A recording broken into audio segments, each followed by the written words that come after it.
Well, right now, the country and the political world have been waiting to see what President Obama is going to do on immigration, right? The White House has said the president will announce by the end of the summer what he intends to do to change the immigration system on his own by executive action without Congress. And this is one of those cases where the scuttlebutt that he's going to do something really big, something really dramatic on this issue, those rumors are not being met with hair-on-fire denials and aggressive waving off by people who might be in the position to know. In fact, quite the opposite. Immigration advocates have been pushing President Obama to go big, right? They're looking for him to defer deportation for millions of immigrants, to basically shut down the mass deportation system for anybody who doesn't have any criminal involvement. The Republican response to that prospect has been to argue not just that they don't want President Obama to make that sort of policy change. Republicans have argued that he can't make that sort of change. They've said it would be illegal if he even tried. House Speaker John Boehner has said if President Obama took that sort of executive action, quote, he'll be sealing the deal on his legacy of lawlessness. And while those two sides battle it out publicly, the go big side and the that would be illegal side, Democratic groups that are close to the White House now seem to be quietly greasing the skids to prepare America for the possibility that the White House really is about to do something big. The Huffington Post's Sam Stein reporting today that the highly connected Democratic research firm American Bridge appears to have just laid the groundwork for President Obama to take major action. They released a 20-page memo explaining what that kind of action would mean, defending the president's right to do it. They debunk the conservative argument that this president has taken more executive actions than his predecessors.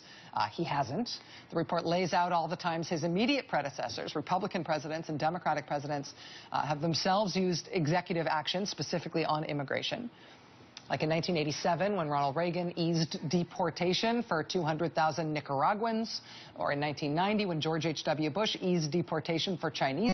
The memo from American Bridge lays out example after example where Republican and Democratic presidents on their own have taken executive action to change the immigration system to defer deportation for undocumented immigrants who are already here.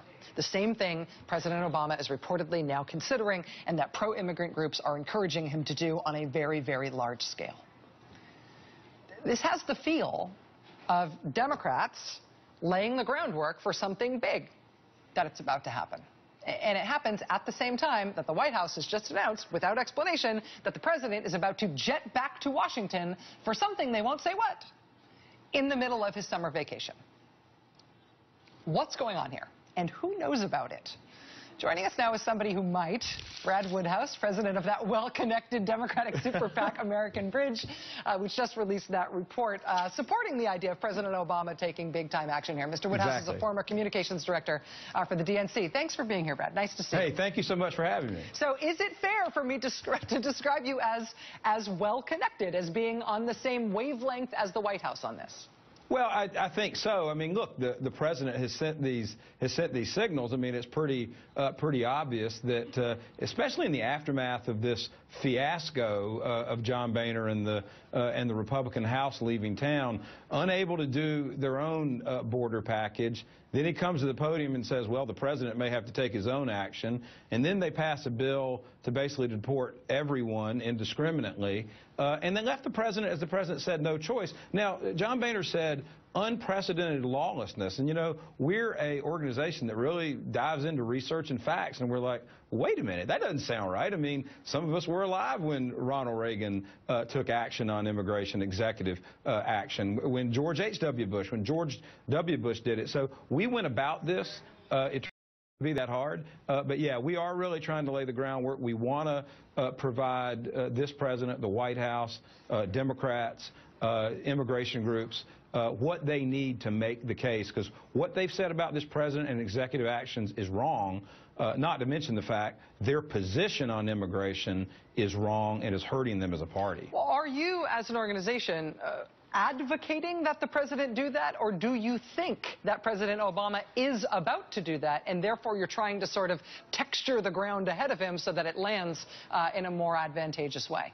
Well, I think there's a little bit of both. I mean, we as an organization do support immigration reform. I think Democrats nearly across the board support action. Congress, we believe, should take action, and I think we've all believed that. But it's clear this Congress won't. I mean, John Boehner is literally is strangled by the Tea Party. John Boehner and Reince Priebus began this cycle in Congress saying, we need to do something to reach out to Latinos. They've shoved Latinos farther and farther away from the Republican Party. They've created a perfect storm where the president can come in and not only do the right thing, but do a really smart political thing. And in fact, it's going to, I think, set the Republicans back quite a bit politically with this community, and it's going to be a real problem for them going into 2016. Well, it's going to be fascinating to see how big the president does decide to go if he is going to do this. They said we'd hear by the end of the summer, and that seems to be crashing in on us. Brad Woodhouse. It's getting close. Exactly. President of the American Bridge Super PAC. Thanks very much for being with here.